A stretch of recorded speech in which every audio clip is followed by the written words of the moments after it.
ദൈവത്തിന് സ്തുതി. പ്രഭാത കിരണത്തിലേക്ക് സ്നേഹവന്ദനം.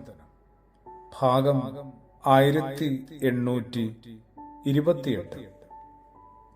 ഇന്ന് പുതുവർഷ ദിനമാണ്. 2025 ജനുവരി മാസം 1-ാം തീയതി. ഇത്രത്തോളം കാലം ഇങ്ങനെ പ്രഭാതകിരണം എത്തിയല്ലോ. ദൈവം കരുണയോടെ കൂട്ടുവന്ന് എത്തിച്ചല്ലോ. നന്ദി വാക്കുകളിൽ എങ്ങനെയാണ് പ്രകടിപ്പിക്കാനാവുക?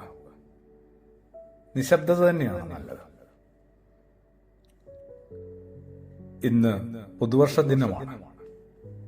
എന്റെയും നമ്മൾ ഓരോരുത്തരുടെയും ജീവിതത്തിലേക്ക് ഒരു ഊഴം കൂടി കിട്ടുന്നു. ഒരു പുതിയ അവസരമാണ്. ഇതിൽ നിറയെ സാധ്യതകളുണ്ട്. എന്തൊക്കെയോ സാധ്യതകൾ. ഒന്ന് തിരിഞ്ഞു നോക്കാനും വേണം കുറച്ചെങ്കിലും ധൈര്യം.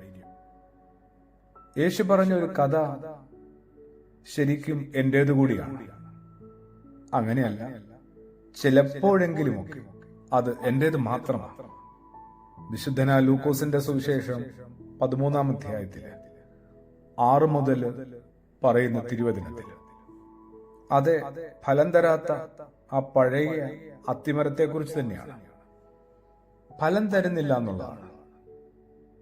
അത് മാത്രമാണ് അല്ല, നിലം വെറുതെ പാഴാക്കി കളയുന്നു എന്നതുകൊണ്ട്.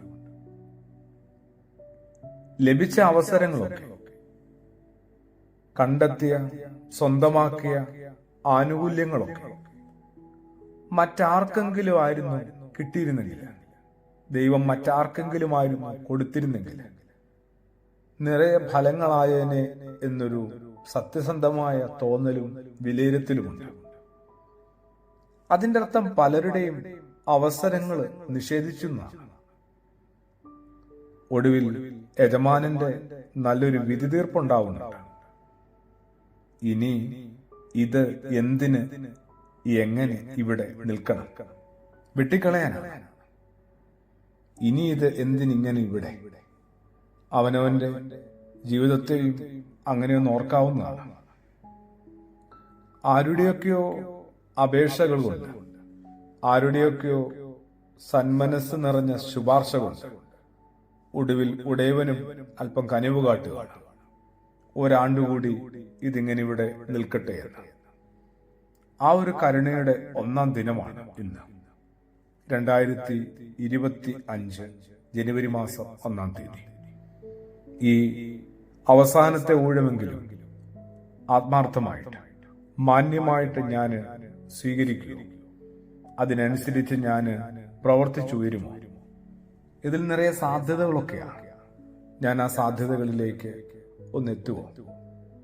കടന്നു പോകുന്നതിന് മുമ്പ് കാര്യമായിട്ട് ഞാനൊന്ന് ജീവിക്കണ്ടേ? മരണാനന്തര ജീവിതത്തെക്കുറിച്ച് കാര്യമായി പ്രതീക്ഷിക്കുന്നുണ്ടാവും, പഠിപ്പിക്കുന്നുണ്ടാവും.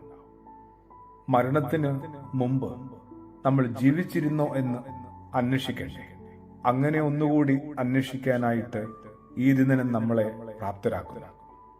മരണത്തിന് മുമ്പ് എനിക്ക് ജീവിച്ചേ മതിയാവും. പ്രിയപ്പെട്ട പ്രഭാതകിരണ കുടുംബാംഗങ്ങൾക്കെല്ലാവർക്കും പുതുവർഷത്തിന്റെ എല്ലാ സാധ്യതകളും, പ്രത്യാശ നിറഞ്ഞ സാധ്യതകൾ പ്രാർത്ഥനയോടുകൂടി, വിനയത്തോടുകൂടി കരങ്ങൾ കൂപ്പി നേരുന്നു. ആമേൻ.